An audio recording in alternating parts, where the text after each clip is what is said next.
Got two cavemen. Why don't you guys introduce yourselves real quick? I'm Luke Vernon, number 10 for the Cavemen. My name is Liam Ewer, number 9 for the Cavemen Rugby Club. We're in Papamoa, New Zealand. First question: Are you guys homesick? Not too homesick yet, but there's definitely some things that we missed. Yeah. What do you miss? In-N-Out Burger for sure.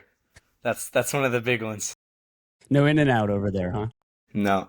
Definitely No. that and just family and friends. Yeah. What led you to ultimately say, yeah, we want to do Inside Running Academy, go over there, spend 4 weeks of our summer in New Zealand, and just tell me a little bit about your thought process for that. Yeah, so we had a rugby camp last summer, and some of the coaches from Hamilton Boys High School, that is a really top-ranked rugby team here, they came and did a camp with us last summer in Utah. With that camp, they stayed at some of our houses, and then we saw the scholarship opportunity about Inside Running, so we asked them if this was legit, like if it was a good opportunity, and they said yes. And then they said that they wanted us to come out a week early and to come and stay at their houses, and they could show us around. Like, we went to a Chiefs game, we went and saw like Hobbiton, we went and got some good food, so they showed us around for a week early. So Hobbiton, what was that like?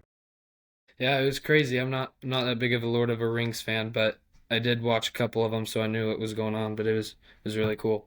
Do they have like hobbits hanging out there, like actors just sitting around making it seem real? A couple of the workers were really into it, so it's cool. Maybe a little too into it, huh? Yeah.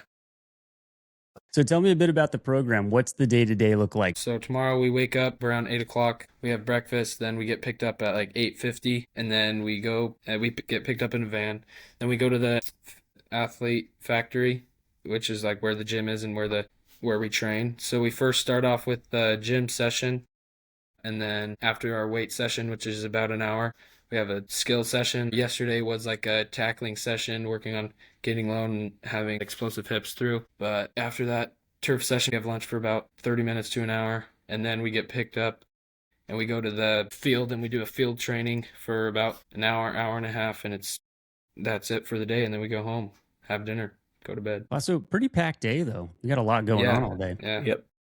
What's it like going over there and playing with and against other, New Zealand boys and stuff? Do you feel like the fact that they basically grow up with a rugby ball in their hand, do you feel like, man, these guys this is second nature to them? What's that like? Yeah, it's crazy. There's a lot of IQ. We went to a school today, and like just seeing the little kids playing, like even though they're little kids, like it's like crazy how good they are still. In the States, like a lot of kids are like they don't even know what rugby is. But like everybody here, like you'll go to a park and you'll see people passing around the rugby ball. Like there's like rugby posts, rugby fields, like everywhere you go. It's all rugby in New Zealand. That's what they're doing at the park. All rugby, it's crazy. Wow. Man, we wonder why they're so good over there. Yeah. Yeah. How do you guys feel that the training, the drills and stuff, how do you feel that it's kind of elevated your play? And what areas do you think that the training has elevated your play? Yeah, I definitely think it's helped a lot. When we were first here, we do a meeting with the main trainer, and we have these things called IDPs, and they're basically goals for what you want to get out of this camp. And one of my main goals was to help me make decisions under pressure, especially as a fly half. That's one important role. So they've been helping me out with some of those drills are based on that. I definitely think those drills have helped me out a lot to level up my game. What kind of things are you working on, Liam? Definitely like going into this camp, I wanted to increase my rugby IQ. Also like my strength and a lot of my box kicking and just like tactical skills you need as a scrum half. There's about like 5 other scrum halves at this camp as well, so we've all been able to help each other out with different things that we need and bring the experience from like all over the world. Have you guys noticed that by being around kids from all over the world, are there like little things you're like, oh, that's an interesting thing that I don't really see in the United States that maybe I can incorporate into my game? Yeah, it's crazy. Like we were going through a drill the other day, like passing off what foot or like 2 feet on the ground, 1 foot on the ground, like because our coach noticed like that there's certain patterns. Like people from the U.S. they like pass a certain way rather than like people in Singapore or like a different style kind of.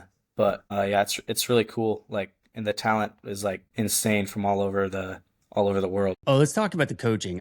How has the coaching been over there at the camp in New Zealand? And have you noticed anything different about how the coaches there maybe communicate or how they teach? Yeah, definitely. Like, I would say it's like non-traditional coaching here. We did this one practice, and it was the whole time you could only do offloads. You couldn't do like a normal pass, or else if you did an offload, you had to do an up down. And like every week we do scenarios. The scenarios we had were like, do you go for a short contestable kick, or do you go for the corner? Because if you kick it in the corner, you could pin them, or if you go for a contestable, you could risk it and trying to get that ball. A lot of the coaching there is focused more on the situational awareness. Yeah, a lot of that in our skill session, we've been working on like finding the space. We could do this one drill. It's like a 6v3 and like finding the space and running square and attacking the defender and drawing them in. Playing rugby is like, obviously it's physical, but like 90% of it's a mental game. I feel like they're very focused on that, and that's helped us out a lot with our rugby IQ and skills also.